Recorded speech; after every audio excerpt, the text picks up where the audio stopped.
G'day, thought I'd just post a quick video about this new Jaguar XJ-S model that's been released by Scalextric, one of a pair. This is the Bathurst Australian livery, Australian release car. Very good touring sedan from the 80s, 1985. And I won't go into a lot of detail about the car and the accuracy of the model. I'm sure there'll be others that will do that, but from a first look over and visually, I think it looks really good. Nice attention to detail, high detail model, good drive proportions. And as far as the motor, that looks like it's an inline motor. I haven't done any tuning with this car. I'm not planning to. I'll just look to keep it in original, just pop it in the box and have looks.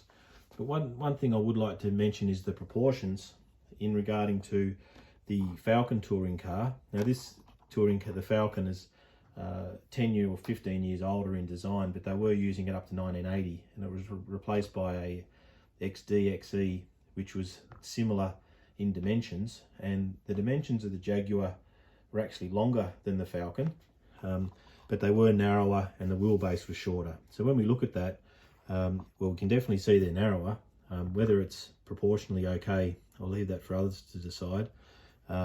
If we look at the length though, the Jaguar should be longer, unless I've got my sums wrong. But when you look at the two cars there, the Falcon seems to edge it out. So whether proportionally it's okay, I'm not sure. The wheelbase is pretty accurate in that it is about 10% difference, but you can see the tyres are a little bit narrower as well. And even from that underside view, you can say, yeah, well, it does look a lot narrower. And when you look at the XY Falcon, I've got similar sort of feedback about the XY Falcon as well. I'll just pop that to the side for a second. The XY and the XB are proportionately very similar in dimensions of the real car. But when you look at the cars, you can say, well, the XY definitely looks thinner, not as wide. The stance isn't as aggressive. The wheelbase is probably the same. If anything, they've probably used the same.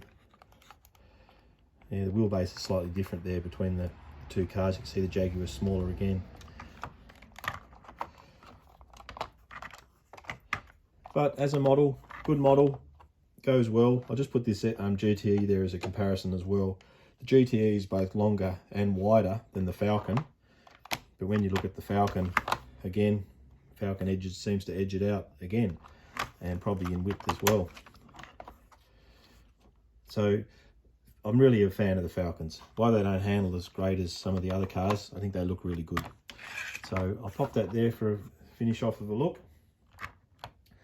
Jaguar, well worth the money if you need one for your collection or if you want to tune it up and race it. And I'll pop another video on in a sec of it going around the track.